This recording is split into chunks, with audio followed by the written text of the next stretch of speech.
Subscribe કરો એ high news India ચેનલને, પછી યુટ્યુબ એપ પર બેલ આઇકોનનું બટન દબાવો અને નિહાળો એ હાઈ ન્યૂઝ ઇન્ડિયા ચેનલ.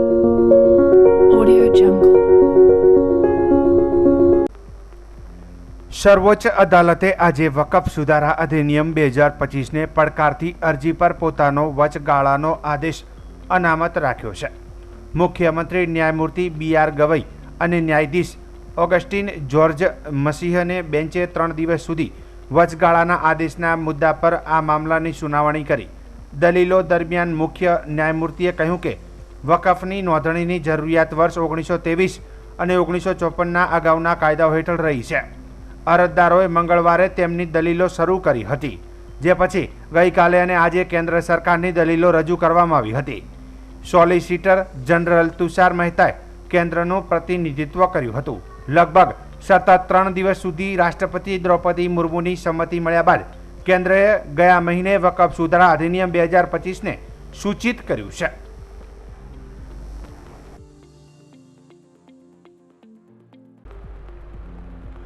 અમદાવાદના ગુરુકુળ રોડ ઉપર આવેલા પૂર્વી ટાવરમાં સવારે 11 વાગ્યાની આસપાસ એ બ્લોકમાં 8મા માળે આવેલા મકાનમાં એસીમાં કોમ્પ્રેસર બ્લાસ્ટ થયો હતો, જેના કારણે આગ લાગી ગઈ હતી.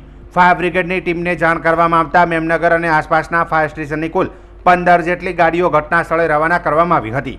ફાયર બ્રિગેડની ટીમે પાણીનો મારો ચલાવી આગને કાબૂમાં લેવાના પ્રયત્નો શરૂ કર્યા હતા. આગ લાગવાના કારણે ફ્લેટમાં 9મા અને 10મા માળે રહેતા લોકોને તાત્કાલિક ફાયરની ટીમે ધાબા ઉપર જઈ રેસ્ક્યુ કરી લીધા હતા. એક તરફ ફાયર બ્રિગેડની ટીમ દ્વારા પાણીનો મારો ચલાવી આગને કાબૂમાં લેવામાં આવી રહી હતી, તો બીજી તરફ તાત્કાલિક ધોરણે હાઇડ્રોલિક પ્લેટફોર્મ મંગાવવામાં આવ્યું હતું અને તેની મદદથી ધાબા ઉપર રહેલા 8 જેટલા લોકોને નીચે ઉતારવામાં આવ્યા હતા. 7મા અને 6ઠ્ઠા માળ ઉપર રહેલા તમામ લોકોને પણ ફાયરની ટીમે નીચે ઉતારી લીધા હતા. ફાયર બ્રિગેડની ટીમ દ્વારા પાણીનો મારો ચલાવી અને આગને કાબૂમાં લીધી હતી.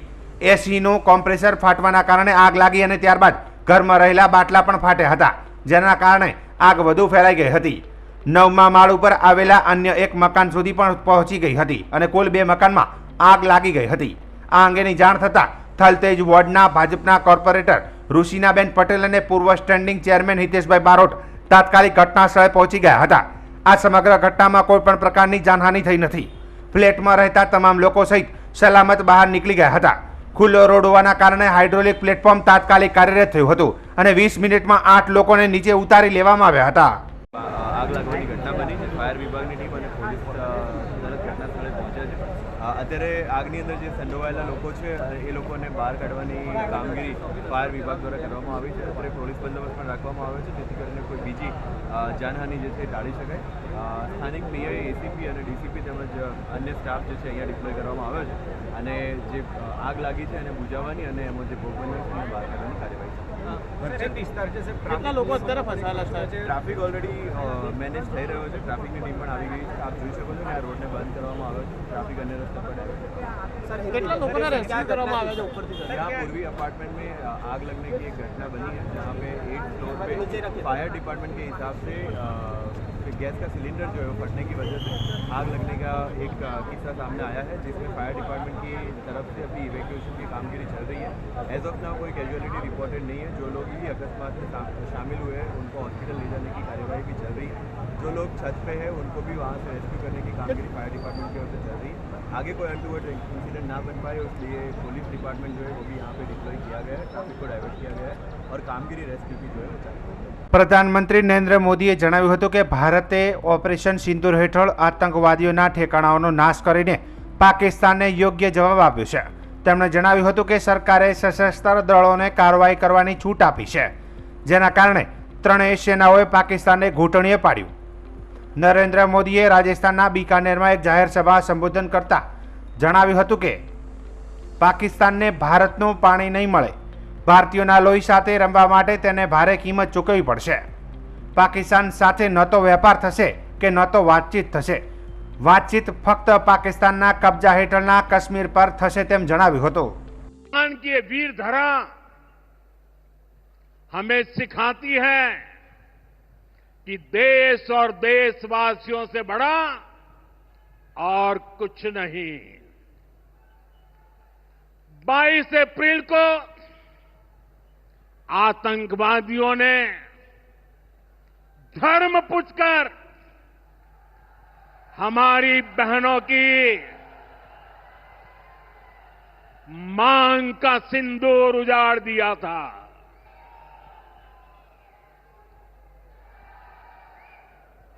वो गोलियां पहलगाम में चली थी, लेकिन उन गोलियों से 140 करोड़ देशवासियों का सीना छलनी हुआ था।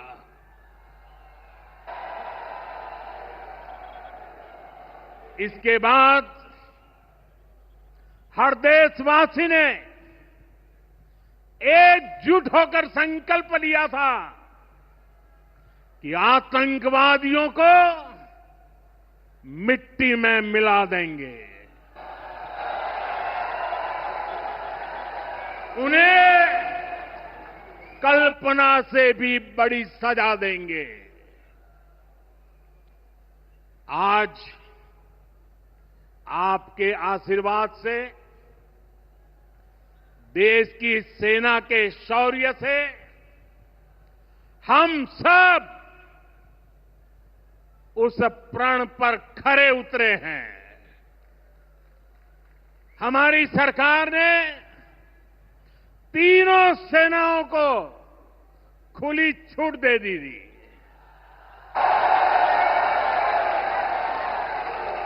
और तीनों सेनाओं ने मिलकर ऐसा चक्रव्यूह रचा कि पाकिस्तान को घुटने टेकने के लिए मजबूर कर दिया।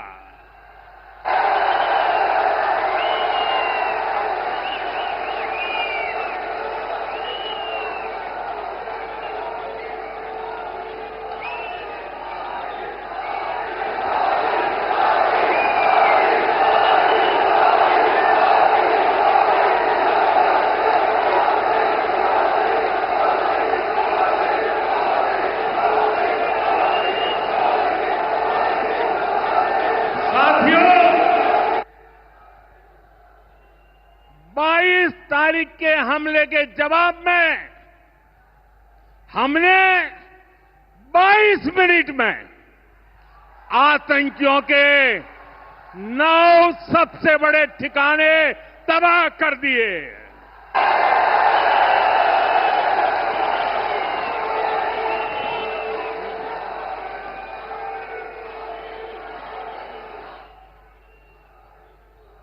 दुनिया ने और देश के दुश्मनों ने भी देख लिया कि जब सिंदूर बारूद बन जाता है तो नतीजा क्या होता है।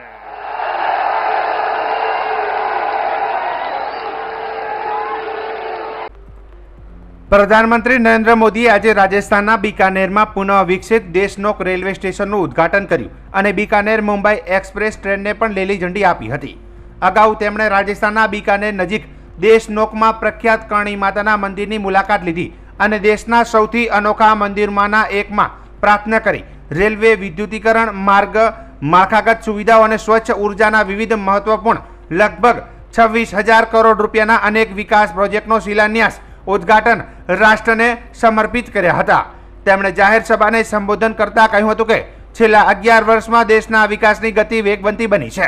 આ પ્રસંગે પ્રધાનમંત્રીએ ભારતના 18 રાજ્યો અને કેન્દ્ર શાસિત પ્રદેશોના 86 જિલ્લાઓમાં 11,100 કરોડ રૂપિયાથી વધુના ખર્ચે 103 પુનઃ વિકસિત અમૃત સ્ટેશનોનું વર્ચ્યુઅલી ઉદ્ઘાટન કર્યું હતું। તેમણે કહ્યું હતું કે રેલવેના મુસાફરોની સુવિધાઓ માટે દેશભરના 1,300 રેલવે સ્ટેશનોનો પુનઃ વિકાસ થઈ રહ્યો છે। અહીં ઉપસ્થિત જનમેદનીને સંબોધન કરતા પ્રધાનમંત્રીએ ઓપરેશન સિંદૂરનો પણ ઉલ્લેખ કરીને કહ્યું હતું કે ભારતીય સેનાએ 22 મિનિટમાં જ આતંકવાદીના 9 ઠેકાણાઓને જમીનદોસ્ત કરીને ધર્મ પૂછીને હત્યા કરનારાઓને જવાબ આપ્યો હતો। રેલવે મંત્રી અશ્વિની વૈષ્ણવે ભારતીય રેલવેના વિકાસ કાર્યોની માહિતી પણ આપી હતી। આજ રોજ આપણા ગુજરાતના પનોતા પુત્ર અને દેશના યશસ્વી વડાપ્રધાન આદરણીય શ્રી મોદી સાહેબ દ્વારા વર્ચ્યુઅલી આખા દેશના પુનઃ વિકસિત 103 રેલવે સ્ટેશનનું લોકાર્પણ કરવામાં આવ્યું, જેમાં ગુજરાતના 18 રેલવે સ્ટેશન્સ નું લોકાર્પણ થયું. એમાં જામનગર સંસદીય ક્ષેત્રના 6 રેલવે સ્ટેશન એટલે કે રાજકોટ ડિવિઝન અને ભાવનગર ડિવિઝનના 6 રેલવે સ્ટેશનનું પુનઃ વિકસિત રેલવે સ્ટેશનનું લોકાર્પણ કરવામાં આવ્યું. ને માનનીય પ્રધાનમંત્રીશ્રીએ કીધું એમ કે આપણે જ્યારે અમૃતકાળમાં હોય, એક વિકસિત ભારતની પરિકલ્પના સાથે આપણે આગળ વધતા હોય ત્યારે આપણી વિરાસતને જાળવી, જેમાં આપણી સાંસ્કૃતિક અને ઐતિહાસિક ધરોહરની તો પ્રતીતિ થાય, પણ આજના સમય મુજબની અદ્યતન સુવિધાઓ આપણા આવા બધા જ આયામોમાં મળી રહે એ પ્રકારની વ્યવસ્થાઓ તમામ આપણી જેટલી આવી માળખાકીય સુવિધાઓ વધે એ આટલી માળખાકીય સુવિધાઓ વધતી આપણે ભૂતકાળમાં કોઈ દિવસ નથી જોઈ. એ પ્રકારે અત્યારે માળખાકીય સુવિધાઓ જ્યારે દેશમાં વધતી હોય ત્યારે રેલવે સ્ટેશન, માનનીય અશ્વિની વૈષ્ણવજી રેલ મંત્રીશ્રીએ કીધું એમ કે આઝાદી પછી પહેલી વખત એવું બન્યું હશે કે દેશના આટલા બધા રેલવે સ્ટેશન્સને પુનઃ વિકસિત કરવામાં આવ્યા અને માળખાકીય સુવિધાને અને ખાસ કરીને રેલવેની માળખાકીય સુવિધાને આટલું મહત્વ આપવામાં આવ્યું. ત્યારે જામનગર સંસદીય ક્ષેત્રના આજે જે 6 પુનઃનિર્મિત સ્ટેશનોનું લોકાર્પણ થયું, તો આપ સૌના માધ્યમથી હું જામનગર સંસદીય ક્ષેત્રના સર્વે નાગરિકોને ખૂબ ખૂબ અભિનંદન પાઠવું છું. આપ સૌ એ જે જવાબદારી અને જે વિશ્વાસ મોદી સાહેબના નેતૃત્વ પર હંમેશા રાખ્યો છે એને ક્યાંક આપણે સાકાર થતો સુવિધાના માધ્યમથી પણ આપણા ક્ષેત્રમાં જોઈ શકીએ છીએ. આપણે સૌ જાણીએ છીએ કે રેલવે એટલે મુખ્ય યાતાયાતનું સાધન અને તમામ નાગરિકો જે રેલથી ટ્રાવેલ કરતા હોય, જે મુસાફરી કરતા હોય, મોદી સાહેબે કીધું કે જે માત્ર હવાઈ મુસાફરી કરે એને જ સુવિધા એરપોર્ટના માધ્યમથી મળે એવી નહીં, પણ આપણા રેલવે સ્ટેશનોમાં પણ એરપોર્ટ જેવી સુવિધા હોય એ વિચારથી અને આપણી વિરાસતની પ્રતીતિ પણ આપણા આ સ્ટેશનોમાં થાય એ પ્રકારે આખી આ નવીનીકરણનું કાર્ય કરવામાં આવ્યું છે. એમના દ્વારા જ આ 106 રેલવે સ્ટેશનનું ખાતમુહૂર્ત કરવામાં આવ્યું હતું. એમના દ્વારા આજે જ્યારે આ લોકાર્પણ થયું છે ત્યારે આ નવી સુવિધાઓ બદલ પુનઃનિર્મિત સુવિધાઓથી સુસજ્જ આપણા રેલવે સ્ટેશનો બદલ પુનઃ હું સર્વે આપણા નાગરિકોને ખૂબ ખૂબ અભિનંદન પાઠવું છું. અને આ તકે માનનીય પ્રધાનમંત્રી શ્રી, માનનીય રેલ મંત્રી શ્રી અને આપણી રાજકોટ ડિવિઝન ને ભાવનગર ડિવિઝનના બંને ડીઆરએમની સાથે તમામ રેલ પરિવારનો આ તકે હું ખૂબ ખૂબ આભાર માનું છું. આવી જ રીતે આપણે સાથે મળી અને એક આપણી જે વિકસિત ભારતની પરિકલ્પના છે એમાં મજબૂતીથી જામનગર દ્વારકા એટલે કે જામનગર સંસદીય ક્ષેત્રને જોડી એટલા જ આહ્વાન સાથે અહીંયા પૂર્વ સૈનિકો પણ ઉપસ્થિત હતા. માનનીય પ્રધાનમંત્રી શ્રીએ પણ એમને બધા જ સૈનિકોને ઓપરેશન સિંદૂરમાં જે એમને યોગદાન આપ્યું એ બદલ એમને અભિવાદિત કર્યા. અને આ તકે આપ સૌના માધ્યમથી આપણા દેશની સેના પર આપણે સૌને ગર્વ છે. અને એમને જે મુંતોડ જવાબ ઓપરેશન સિંદૂરના માધ્યમથી માનનીય પ્રધાનમંત્રીશ્રીના નેતૃત્વમાં આપણી સેનાએ પાકિસ્તાનને અને ખાસ કરીને આતંકવાદીઓને આપ્યો છે, એમાં આપણે સૌ એટલે કે સમગ્ર દેશ મજબૂતીથી એક થઈ એમાં ગર્વ લઈએ છીએ. ગુજરાત રાજ્યમાં ઉનાળામાં કમોસમી વરસાદ અને માવઠાને લઈને જામનગર જિલ્લાના પ્રવાસ દરમિયાન કૃષિ મંત્રી રાઘવજીભાઈ પટેલે પ્રતિક્રિયા આપતા જણાવ્યું હતું કે માવઠાથી બાગાયતી સહિતના પાકોને ભારે નુકસાન થઈ રહ્યું છે. ખેતીવાડી વિભાગ માવઠાગ્રસ્ત જે તે જિલ્લામાં સર્વે કરી રહ્યું છે. સર્વે કર્યા બાદ અહેવાલ મળતા રાજ્ય સરકાર દ્વારા આગળની વિચારણા હાથ ધરવામાં આવશે. જ્યારે હવામાન વિભાગ દ્વારા વાવાઝોડાની આગાહીના પગલે માર્કેટિંગ યાર્ડ અને માછીમારો અંગે પણ કૃષિ મંત્રીએ પ્રતિક્રિયા આપી હતી. ચાલુ વર્ષે ઉનાળામાં કમોસમી વરસાદ થઈ રહ્યો છે અને આ કમોસમી વરસાદ એટલે કે માવઠાના કારણે ખેડૂતોએ ઉનાળામાં વાવેતર કરેલ પાકોને પણ નુકસાન થઈ રહ્યું છે અને બાગાયતી પાકો જેવા કે કેરી, કેળા અને બીજા ફળ પાકોને પણ નુકસાન થઈ રહ્યું છે. આ માવઠાના કારણે જે પરિસ્થિતિ ઊભી થઈ છે તે અંગે અમારું ખેતીવાડી ખાતું જે તે જિલ્લાઓના માવઠાગ્રસ્ત વિસ્તારોમાં સર્વે કરી રહ્યું છે અને આ કાર્યવાહી સર્વે બાદ સરકાર પાસે અહેવાલ આવશે ત્યાર પછી એની આગળની વિચારણા અમે હાથ ધરશું. સાહેબ, હાલ જે વાવાઝોડાની હવામાન વિભાગની આગાહી છે તો યાર્ડ અને ખાસ કરીને માછીમારોને લઈને કઈ પ્રકારની કાર્યવાહી સરકાર દ્વારા? હવામાન ખાતાની વાવાઝોડાને લઈ અને જે આગાહીઓ આવી રહી છે વખતો વખતની સરકારની સ્ટેન્ડિંગ સૂચનાઓ જ હોય છે કે હવામાન ખાતાની આગાહી આવે કે તુરત જ યાર્ડના સત્તાવાળાઓએ યાર્ડમાં કોઈ માલ બગડે નહીં ખેડૂતોનો એના માટે સાવચેતીના પગલાં લેવા અને આવા સંજોગોમાં યાર્ડ શક્ય હોય તો બંધ રાખવા. એ જ રીતે માછીમારોને પણ હવામાન ખાતા તરફથી આગાહી મેળે સૂચના આપવામાં આવતી જ હોય છે અને એ સૂચનાનું પાલન પણ થતું હોય છે. માછીમારો પરત બોલાવી લેવામાં આવે બધા અત્યારે? હજી તો એવી કોઈ પરિસ્થિતિ ઊભી નથી થઈ પણ માછીમારોને હવામાન વિશેની આગાહી અંગે સાવચેત કરવામાં આવી રહ્યા છે મત્સ્યોદ્યોગ વિભાગ દ્વારા. બનાસકાંઠાની બનાસ ડેરીએ પશુપાલકો માટે મહત્વપૂર્ણ નિર્ણય લીધો છે. પશુપાલકોને ચૂકવવામાં આવતા દૂધના ભાવમાં પ્રતિ કિલો ફેટે ₹25નો વધારો કરવામાં આવ્યો છે.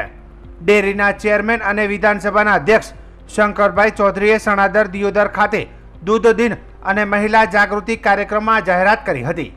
બનાસ ડેરી દ્વારા પશુપાલકોને ચૂકવવામાં આવતા દૂધના ભાવમાં પ્રતિ કિલો ફેટે ₹25નો વધારો કરવામાં આવ્યો છે. આ ભાવ વધારો 1 જૂનથી અમલમાં આવશે. મહત્વની વાત એ છે કે આ વધારાથી દૂધ વાપરતા ગ્રાહકોને કોઈ વધારાની રકમ ચૂકવવાની રહેશે નહીં. ડેરીના નિયામક મંડળે લીધેલા નિર્ણયથી પશુપાલકોને દર મહિને વધારાના ₹25 કરોડ મળશે. આ રીતે બનાસકાંઠાની બનાસ ડેરી પશુપાલકોના હિતમાં કામ કરી રહી છે અને તેમની આવકમાં વધારો કરવાનો પ્રયાસ કરી રહી છે. બનાસ ડેરી દ્વારા પશુપાલકોને ચૂકવાતા દૂધના ભાવમાં 1 કિલો ફેટે ₹25નો આજથી વધારો કરવામાં આવ્યો છે. દૂધની કિંમતમાં કરવામાં આવેલો આ ભાવ વધારો તેની રકમ પશુપાલકોને 1 તારીખથી 1 જૂનથી લાગુ કરવામાં આવશે. પશુપાલકોને વધારે રકમ ચૂકવાશે પરંતુ ડેરી દ્વારા જે દૂધના ગ્રાહકોને કોઈ વધારાની રકમ ચૂકવવી નહીં પડે. માત્ર પશુપાલકો છે તેમને જ કિલો ફેટે ₹25 વધારે આપવાનો નિર્ણય બનાસ ડેરીના નિયામક મંડળે કર્યો છે. ગુજરાત વિધાનસભાના અધ્યક્ષ શંકરભાઈ ચૌધરીના હસ્તે થરાદ ખાતે ₹13.28 કરોડના ખર્ચે નવનિર્મિત વહીવટી બિલ્ડિંગનું લોકાર્પણ કરાયું હતું. વિવિધ સુવિધાઓથી સજ્જ સરદાર સરોવર નર્મદા નિગમ લિમિટેડ વહીવટી સંકુલનું અધ્યક્ષશ્રીના હસ્તે લોકાર્પણ કરાયું હતું. થરાદ ખાતે આયોજિત કાર્યક્રમમાં અધ્યક્ષ શ્રી શંકરભાઈ ચૌધરીએ જણાવ્યું હતું કે રાજ્ય સરકાર દ્વારા થરાદ પંથકના વિકાસ માટે અનેક કાર્યો કર્યા છે. રાજ્ય સરકાર હર હંમેશા ખેડૂતોના પડખે રહીને છેવાડાના વ્યક્તિઓની ચિંતા કરી છે. તેમણે ખેડૂતોને અપીલ પણ કરી હતી કે એક ટીપું પાણી બચાવીએ અને વડાપ્રધાન નરેન્દ્રભાઈ મોદીના કેચ ધ રેઇન અભિયાનને સફળ બનાવીએ. ગામનું પાણી ગામમાં અને સીમનું પાણી સીમમાં રહે તે માટે જળ સંચય સહિતના કાર્યો કરવા ખેડૂતોને તેમણે આહવાન કર્યું હતું. વિધાનસભાના અધ્યક્ષે ખેડૂતોને અપીલ કરી હતી કે તેઓ વધુમાં વધુ સૂક્ષ્મ પિયત પદ્ધતિનો ઉપયોગ કરે જેનાથી જમીનમાં આવતો ક્ષાર અટકાવી શકાય તથા આપણી જમીનને બચાવી શકાય. તેમણે નર્મદા નિગમને પીઆવો ફરજિયાત આપવા અપીલ કરી હતી. દરેક ખેડૂતે પાણી માટે નર્મદા નિગમના નાણાં જમા કરાવીએ આપણી ફરજ હોવાનું જણાવ્યું હતું. આ સાથે અધ્યક્ષશ્રીએ જાહેરાત કરતા જણાવ્યું હતું કે રાજ્ય સરકારશ્રી અને ભૂપેન્દ્રભાઈ પટેલ દ્વારા તારીખ 22 મે 2025ના રોજ વાવ થરાદ વિસ્તારની બ્રાન્ચ કેનાલમાં નર્મદાનું પાણી છોડવામાં આવશે જેથી કરીને ઉનાળાની ગરમીમાં પશુ પક્ષી અને ખેડૂતોને ફાયદો મળી રહેશે. તેમણે માં નર્મદાનું પાણી એ પાણી નહીં પરંતુ પ્રસાદ છે તેમ જણાવ્યું હતું. આ સરહદી વિસ્તારના પ્રજાજનો વતી ખાસ કરીને વાવ થરાદ વિધાનસભા જેના નર્મદાની કેનાલોનું કામ પૂરું થયા પછી હવે એનું મરામતનું કામ અને રેગ્યુલેશનનું કામ આ અગત્યના કામો માટે એક મોટી કચેરી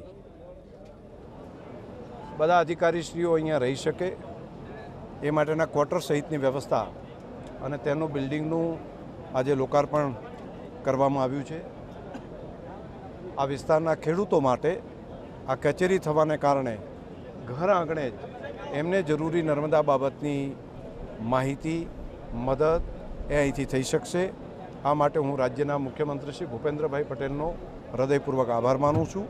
સાથે સાથે જે માઇનોર સબ માઇનોરમાં કેટલા કામો હતા એની પણ આજે મંજૂરી એમણે આપી છે, તો એમના માટે પણ નર્મદા નિગમ અને માન્ય મુખ્યમંત્રીશ્રીનો આભાર માનીએ. આવતીકાલથી નર્મદાની બ્રાન્ચ કેનાલોમાં પાણી છોડવા માટેનો પણ જે નિર્ણય કર્યો છે એ માટે પણ આ વિસ્તારના ખેડૂતો વતી રાજ્ય સરકાર માન્ય મુખ્યમંત્રીશ્રીનો આભાર અને ધન્યવાદ કરું છું.